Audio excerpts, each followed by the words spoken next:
Assalamualaikum warahmatullahi wabarakatuh. Kami dari kelompok 6 akan menjelaskan bab 6 tentang bagaimana Pancasila menjadi sistem etika. Dengan anggota yang pertama Lisa Umi Triandanda, yang kedua Lulu Anggraini, yang ketiga Muhazzan Azali, yang keempat Muhammad Al-Ghifari, dan yang kelima Muhammad Awaludin. A. Menelusuri konsep dan urgensi Pancasila sebagai sistem etika. 1. Konsep Pancasila sebagai sistem etika. Dalam konsep ini ada beberapa hal yang perlu kita perhatikan di dalam Pancasila sebagai sistem etika. A. Pengertian etika. Pernahkah Anda mendengarkan istilah etika? Kalaupun Anda pernah mendengarkan istilah tersebut, tahukah Anda apa artinya? Istilah etika berasal dari bahasa Yunani, yaitu ethos yang artinya tempat tinggal yang biasa, padang rumput, kandang, kebiasaan, adat, watak, perasaan, sikap, dan cara berpikir. Dan secara etimologis, etika berarti ilmu tentang segala sesuatu yang biasa dilakukan atau ilmu tentang adat kebiasaan. B. Aliran-aliran etika. Ada beberapa aliran etika yang dikenal dalam bidang filsafat, meliputi etika keutamaan, etika teleologis, dan etika deontologis. Yang pertama, etika keutamaan atau etika kebajikan adalah teori yang mempelajari keutamaan atau virtu, artinya mempelajari tentang perbuatan manusia itu baik atau buruk. Etika kebajikan ini mengarahkan perhatiannya kepada keberadaan manusia, lebih menekankan pada what should I be, atau saya harus menjadi orang yang bagaimana. Beberapa watak yang terkandung dalam nilai keutamaan adalah baik hati, kesatria, belas kasih, terus terang, bersahabat, murah hati, bernalar, percaya diri, penguasaan diri, sadar, suka bekerja, berani, santun, jujur, terampil, adil, setia, ugahari atau bersahaja, disiplin, mandiri, bijaksana, peduli, dan toleran. Yang kedua, etika teleologis adalah teori yang menyatakan bahwa hasil dari tindakan moral menentukan nilai tindakan atau kebenaran tindakan dan dilawankan dengan kewajiban. Seseorang yang mungkin berniat sangat baik atau mengikuti asas-asas moral yang tertinggi, akan tetapi hasil tindakan moral itu berbahaya atau jelek, maka tindakan tersebut dinilai secara moral sebagai tindakan yang tidak etis. Etika teleologis ini menganggap nilai moral dari suatu tindakan dinilai berdasarkan pada efektivitas tindakan tersebut dalam mencapai tujuannya. Etika teleologis ini juga menganggap bahwa di dalamnya kebenaran dan kesalahan suatu tindakan dinilai berdasarkan tujuan akhir yang diinginkan. Yang ketiga, etika deontologis adalah teori etis yang bersangkutan dengan kewajiban moral sebagai hal yang benar dan bukannya membicarakan tujuan atau akibat. Kewajiban moral bertalian dengan kewajiban yang seharusnya. Kebenaran moral atau kelayakan, kepatutan. Kewajiban moral mengandung kemestian untuk melakukan tindakan. Pertimbangan tentang kewajiban moral lebih diutamakan daripada pertimbangan tentang nilai moral. Konsep-konsep nilai moral yang baik dapat didefinisikan berdasarkan pada kewajiban moral atau kelayakan rasional yang tidak dapat diturunkan dalam arti tidak dapat dianalisis. C. Etika Pancasila. Etika Pancasila adalah cabang filsafat yang dijabarkan dari sila-sila Pancasila untuk mengatur perilaku kehidupan bermasyarakat, berbangsa, dan bernegara di Indonesia. Oleh karena itu, dalam etika Pancasila terkandung nilai-nilai ketuhanan, kemanusiaan, persatuan, kerakyatan, dan keadilan.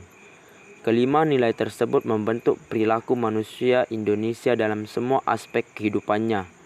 Sila ketuhanan mengandung dimensi moral berupa nilai spiritualitas yang mendekatkan diri manusia kepada Sang Pencipta, ketaatan kepada nilai agama yang dianutnya. Sila kemanusiaan mengandung dimensi humanus, artinya menjadikan manusia lebih manusiawi, yaitu upaya meningkatkan kualitas kemanusiaan dalam pergaulan antar sesama. Sila persatuan mengandung dimensi nilai solidaritas, rasa kebersamaan atau Mitsen, cinta tanah air. Sila kerakyatan mengandung dimensi nilai berupa sikap menghargai orang, mau mendengar pendapat orang lain, tidak memaksakan kehendak kepada orang lain. Sila keadilan mengandung dimensi nilai mau peduli atas nasib orang lain, kesediaan membantu kesulitan orang lain. 2. Urgensi Pancasila sebagai sistem etika. Pentingnya Pancasila sebagai sistem etika terkait dengan problem yang dihadapi bangsa Indonesia sebagai berikut. Pertama, banyaknya kasus korupsi yang melanda negara Indonesia sehingga dapat melemahkan sendi-sendi kehidupan berbangsa dan bernegara. Kedua, masih terjadinya aksi terorisme yang mengatasnamakan agama sehingga dapat merusak semangat toleransi dalam kehidupan antar umat beragama dan meluluh lantakkan semangat persatuan dan mengancam disintegrasi bangsa. Ketiga, masih terjadinya pelanggaran hak asasi manusia dalam kehidupan bernegara seperti kasus penyerbuan lembaga pemasyarakatan Cebongan, Yogyakarta pada tahun 2013 yang lalu. Keempat, kesenjangan antara kelompok masyarakat kaya dan miskin masih menandai kehidupan masyarakat Indonesia. Kelima, ketidakadilan hukum yang masih mewarnai proses peradilan Indonesia seperti putusan bebas bersyarat atas pengedar narkoba asal Australia, Scapel Corby. Keenam, banyaknya orang kaya yang tidak bersedia membayar pajak dengan benar, seperti kasus penggelapan pajak oleh perusahaan, kasus penanaman propers yang menghindari atau mengurangi pembayaran pajak. Kesemuanya itu memperlihatkan pentingnya dan mendesaknya peran dan kedudukan Pancasila sebagai sistem etika karena dapat menjadi tuntunan atau sebagai leading principle bagi warga negara untuk berperilaku sesuai dengan nilai-nilai Pancasila. Menanya alasan diperlukannya Pancasila sebagai sistem etika. Anda perlu mengetahui bahwa Pancasila sebagai sistem etika tidaklah muncul begitu saja.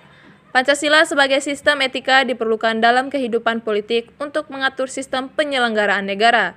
Anda dapat bayangkan apabila dalam penyelenggaraan kehidupan bernegara tidak ada sistem etika yang menjadi guidance atau tuntunan bagi para penyelenggara negara, niscaya negara akan hancur.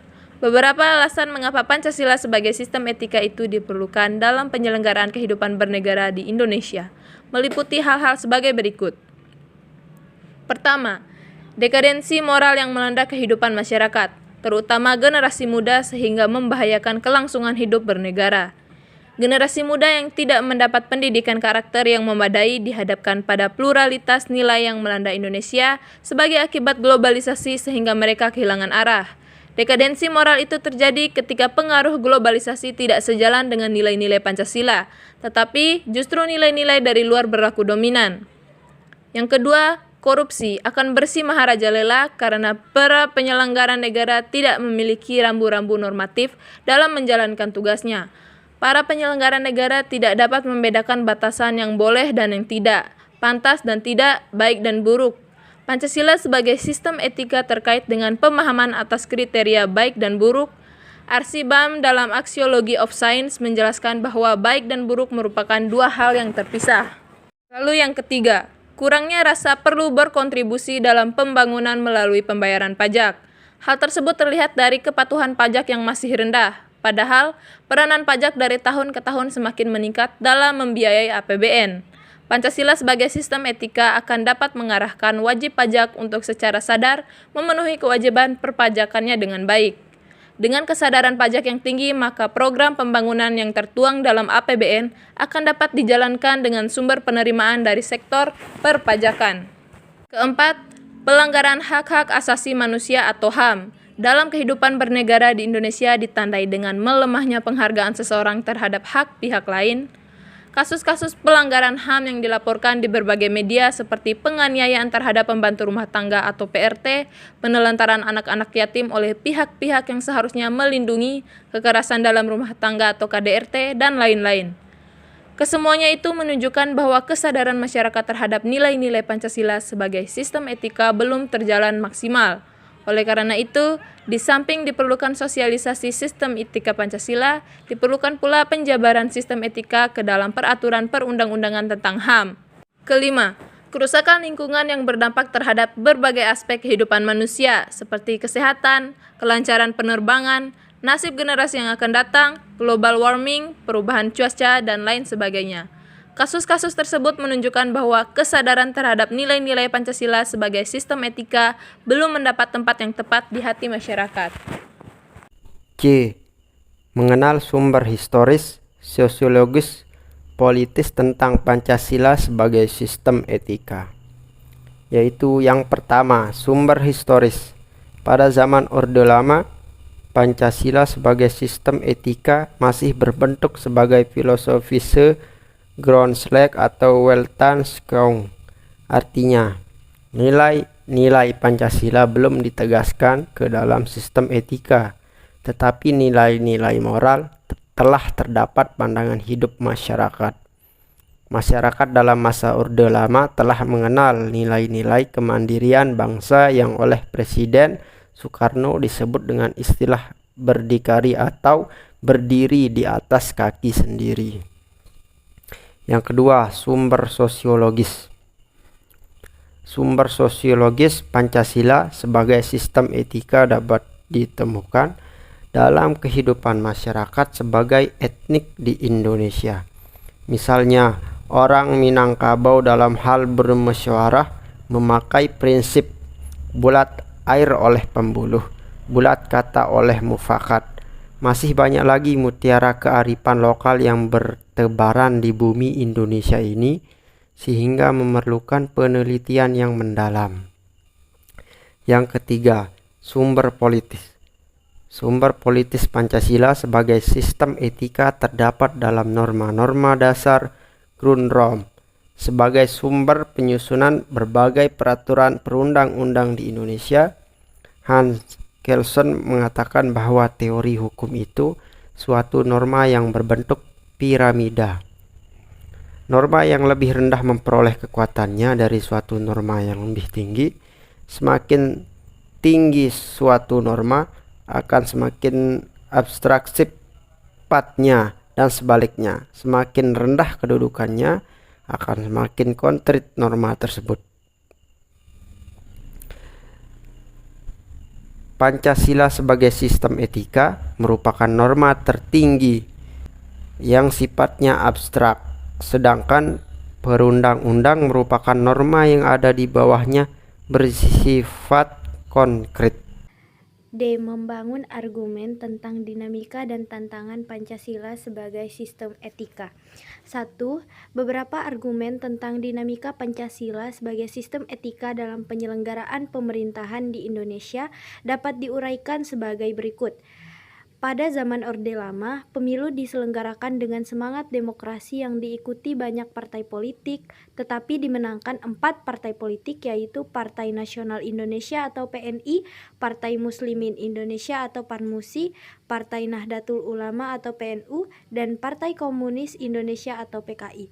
Tidak dapat dikatakan bahwa pemerintahan di zaman Orde Lama mengikut sistem etika Pancasila. Bahkan ada tudingan dari pihak Orde Baru bahwa pemilihan umum pada zaman Orde Lama dianggap terlalu liberal karena pemerintahan Soekarno menganut sistem demokrasi terpimpin yang cenderung otoriter.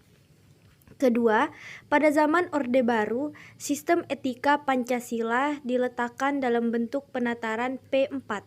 Pada zaman Orde Baru itu pula muncul konsep manusia Indonesia seutuhnya sebagai cerminan manusia yang berperilaku dan berakhlak mulia sesuai dengan nilai-nilai Pancasila. Manusia Indonesia seutuhnya dalam pandangan Orde Baru artinya manusia sebagai makhluk ciptaan Tuhan Yang Maha Esa yang secara kodrati bersifat monodualistik, yaitu makhluk rohani sekaligus makhluk jasmani dan makhluk individu sekaligus makhluk sosial. Manusia sebagai makhluk pribadi memiliki emosi yang memiliki pengertian kasih sayang, harga diri, pengakuan, dan tanggapan emosional dari manusia lain dalam kebersamaan hidup. Manusia sebagai makhluk sosial memiliki tuntutan kebutuhan yang makin maju dan sejahtera. Tuntutan tersebut hanya dapat terpenuhi melalui kerjasama dengan orang lain, baik langsung maupun tidak langsung. Oleh karena itulah, sifat kodrat manusia sebagai makhluk individu dan sosial harus dikembangkan secara selaras, serasi, dan seimbang. Ketiga, sistem etika Pancasila pada era reformasi tenggelam dalam euforia demokrasi. Namun, seiring dengan perjalanan waktu, disadari bahwa demokrasi tanpa dilandasi sistem etika politik akan menjurus pada penyalahgunaan kekuasaan, serta Machiavellisme atau menghalalkan segala cara untuk mencapai tujuan. Yang kedua, argumen tentang tantangan Pancasila sebagai sistem etika. Beberapa bentuk tantangan terhadap sistem etika Pancasila. Ada 3. Yang pertama, tantangan terhadap sistem etika Pancasila pada zaman Orde Lama berupa sistem otoriter dalam pemerintahan, sebagaimana yang tercermin dalam penyelenggaraan negara yang menerapkan sistem demokrasi terpimpin. Kedua, tantangan terhadap sistem etika Pancasila pada zaman Orde Baru terkait dengan masalah NKK atau nepotisme, kolusi, dan korupsi yang merugikan penyelenggaraan negara. Hal tersebut tidak sesuai dengan keadilan sosial karena nepotisme, kolusi, dan korupsi hanya menguntungkan segelintir orang atau kelompok tertentu. Yang ketiga, tantangan terhadap sistem etika Pancasila pada era reformasi berupa euforia kebebasan berpolitik sehingga mengabaikan norma-norma moral. Misalnya, munculnya anarkisme yang memaksakan kehendak dengan mengatasnamakan kebebasan berdemokrasi. Bagian E mendeskripsikan esensi dan urgensi Pancasila sebagai sistem etika. Yang pertama, hakikat Pancasila sebagai sistem etika terletak pada hal-hal sebagai berikut. Sila pertama yaitu sila ketuhanan terletak pada keyakinan bangsa Indonesia bahwa Tuhan sebagai penjamin prinsip-prinsip moral. Artinya, setiap perilaku warga negara harus didasarkan atas nilai-nilai moral yang bersumber pada norma agama. Yang kedua, hakikat sila kemanusiaan terletak pada actus humanus, yaitu tindakan manusia yang mengandung implikasi dan konsekuensi moral yang dibedakan dengan ancus homini, yaitu tindakan manusia yang biasa. Yang ketiga, sila persatuan terletak pada kesediaan untuk hidup bersama sebagai warga bangsa yang mementingkan masalah bangsa di atas kepentingan individu atau kelompok. Sistem etika yang berlandaskan pada semangat kebersamaan, solidaritas untuk melahirkan kekuatan menghadapi penetrasi nilai yang bersifat memecah belah bangsa. Sila yang keempat, kerakyatan terletak pada prinsip musyawarah untuk mufakat, artinya menghargai diri sendiri sama halnya dengan menghargai orang lain. Yang kelima, hakikat sila keadilan sosial bagi seluruh rakyat Indonesia merupakan perwujudan dari sistem etika yang menekankan pada kewajiban semata atau menekankan pada tujuan belaka, tetapi lebih menonjolkan keutamaan yang terkandung dalam nilai keadilan itu sendiri. Oke, bagian yang kedua, urgensi Pancasila sebagai sistem etika. Hal-hal penting yang sangat urgen bagi pengembangan Pancasila sebagai sistem etika meliputi hal-hal sebagai berikut. Pertama, meletakkan sila-sila Pancasila sebagai sistem etika berarti menempatkan Pancasila sebagai sumber moral dan inspirasi bagi penentu sikap, tindakan, dan keputusan yang diambil setiap warga negara. Yang kedua, Pancasila sebagai sistem etika memberi guidansi bagi setiap warga negara sehingga memiliki orientasi yang jelas dalam tata pergaulan baik lokal, nasional, regional maupun internasional.